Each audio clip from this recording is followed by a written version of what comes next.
Merhabalar, kanalıma, videoma hoş geldiniz. Evet arkadaşlar, bugün sizinle 8 parçalı balık etek kalıbı nasıl çıkar, kumaşa nasıl yerleştirilir ve kesilir onu paylaşacağım arkadaşlar. Evet arkadaşlar, parçalı eteklerde bildiğiniz gibi 6 parça yapacaksak 6'ya, 8 parça yapacaksak 8'e beli, kalçayı bölüyoruz arkadaşlar. Fakat bu kemerli ve fermuarlı etek için böyle. Eğer eteğimizi lastikli yapmak istiyorsak lastikli eteklerde rahat giyip çıkabilmek için kalça ölçüsünü kullanıyoruz arkadaşlar. Ben kalça ölçümü 8'e böldüm ve sonuçta 18 santimi elde ettim. 18'i 2'ye bölüyoruz, 9 santim. Şimdi belimize 9 ilave ediyoruz arkadaşlar. Şimdi eteğimizin bulduğumuz ölçüyü 9 santimi sağına, 9'unu soluna yerleştiriyoruz arkadaşlar. Bakın böyle, bu şekilde. Eteğim lastikli olacağı için 3 santimde, yani lastiğimin ölçüsü kadar pay verdim arkadaşlar. Bakın burası 3 santim lastik için ölçü. Burası kalça ölçümüz. Kalça bölü 8 bulduğumuz ölçü 9 santim arkadaşlar. 9 santim burası, 9 santim de burası. Kalça düşüklüğü burası arkadaşlar. Kalça düşüklüğü biliyorsunuz 18 santimden 21,5 santime kadar kişinin boyuna göre hesaplanıyor arkadaşlar. Benim dikeceğim kişinin boyu uzun olduğu için kalça düşüklüğünü ben 21,5 santim indim. Burası kalça düşüklüğü. Kalçamızda da yine aynı ölçüyü kullanıyoruz arkadaşlar. Bakın 9. Kalıbımızı bu şekilde çıkartıyoruz. Eteğimiz yarım balık olacağı için kalçadan aşağıya, buraya yani 20 santim düşüyorum. Bu isteğe göre değişebilir arkadaşlar. 15 de olabilir, 30 da olabilir. Eteğimizin nereden açılmasını istiyorsak balıklığını oradan veriyoruz. Şimdi buradan 20 santim aşağıya indim. Burası 20 santim. Tekrar 9, 18 işaretledim arkadaşlar. Ve eteğimizin açılımını ne kadar istiyorsak, bakın benim eteğimin açılımı, şöyle etek ucunu göstereyim. Eteğimin açılımı 32 santim. Birer santimin dikiş payı, yani 30 santim arkadaşlar. 15 sağı, 15 solu. Şimdi bu kalçadan aşağıya 20 santim indiğim yere cetvelimi koyuyorum. Etek boyumuzu işaretliyoruz ve buradan bu şekilde cetvelimizle açıyoruz. İstediğimiz ölçü kadar. Siz bunu daha fazla da açabilirsiniz. Benim kumaşımın vereceği ölçü buydu arkadaşlar. 30 santim. 30 santime göre açtım. Burası toplamda 30 santim ve bu şekilde kalıbımızı elde ettik. Kumaşım ise viskon. Teken bir kumaş, eni 90 santim. Kumaşımı 2 kat serdim. Kalıbımı yerleştirdim. Kenarlarından çizdim. Tabii dikiş payı da bunun içerisinde. 90 santim enindeki bir kumaş benim ölçüme göre 3 parçasını verdi arkadaşlar. Bakın. Buradan kalandan da kalan kumaşımı 2'ye katlayıp tek parçasını keseceğim. Şimdi ben kalıbımı yerleştirdim, çizdim ve parçalı eteğimi keseceğim arkadaşlar. 8 parça elde edeceğim ve dikeceğim. Şimdi ben eteğimi kesiyorum ve dikişini de birlikte dikiyoruz arkadaşlar. Makinede birlikte dikiyoruz. Evet arkadaşlar, 8 parçalı eteğimizin 8 parçasını da kestik gördüğünüz gibi. Kumaşımız viskon olduğu için, penye olmadığı için öncelikle biz bunlara düz overlock çekiyoruz arkadaşlar. Dikeceğimiz yerleri, kenarlarını temizliyoruz.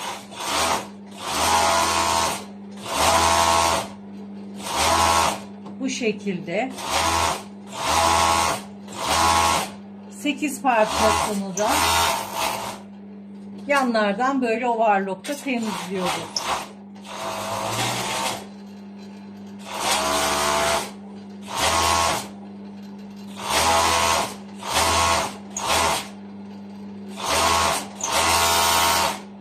Gördüğünüz gibi ben 8 parçasının 8'ini de bu şekilde yanlardan temizleyeceğim.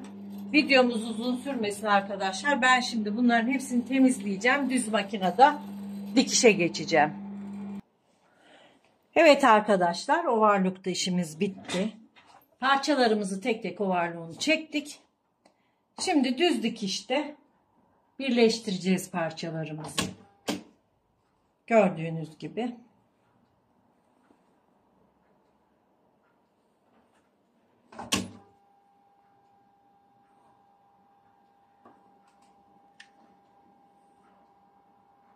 Şimdi bir parçamızı birlikte birleştireceğiz. Diğerlerini ben birleştireceğim. Videomuz çok uzun sürmesin diye. Şimdi şu şekilde tutuyoruz.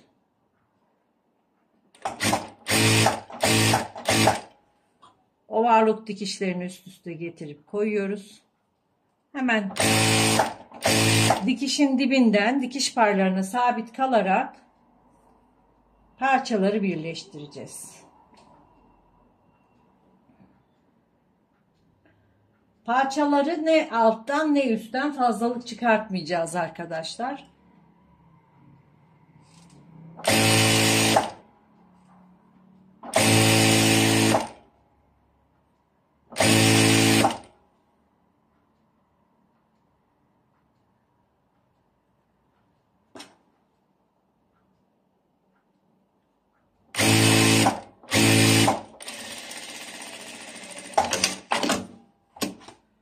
Evet, gördüğünüz gibi iki parçamızı birleştirdik bu şekilde. Önce böyle iki birleştireceğiz.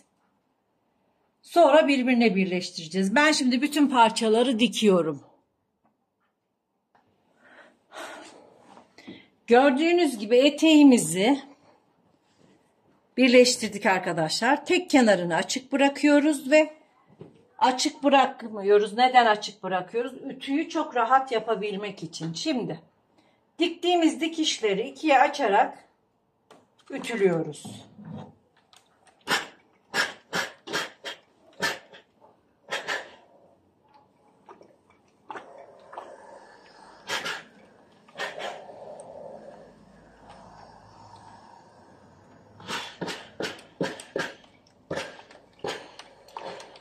Ütümüzle bastırarak, ikiye açarak dikişlerimizi bu şekilde ütülüyoruz.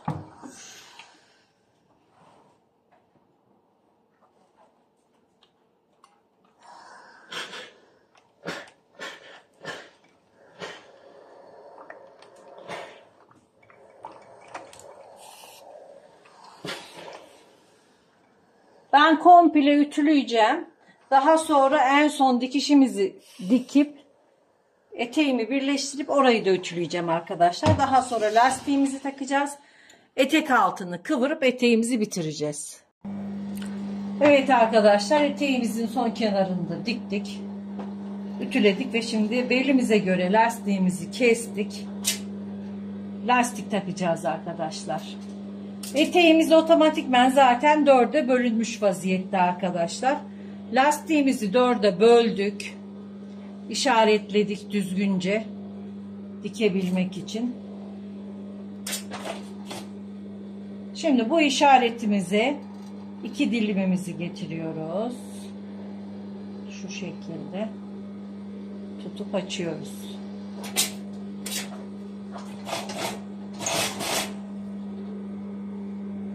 Lastiğimiz biraz sıkı. O yüzden şöyle.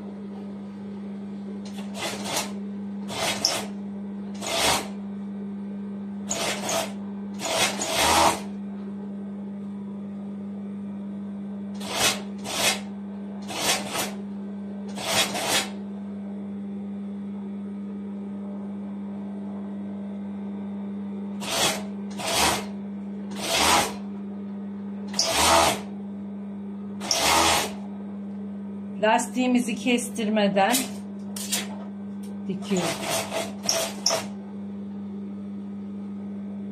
Şimdi bu işareti de buraya.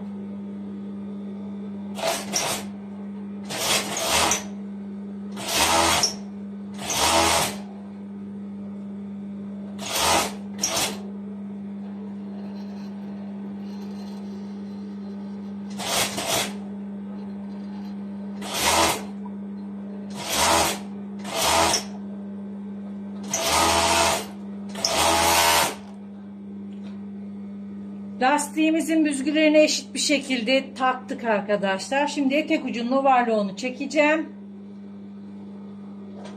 Etek altını dikeceğim. Lastiğimizi dikeceğim. Eteğimiz bitecek arkadaşlar.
Şimdi hemen eteğimi katlıyorum.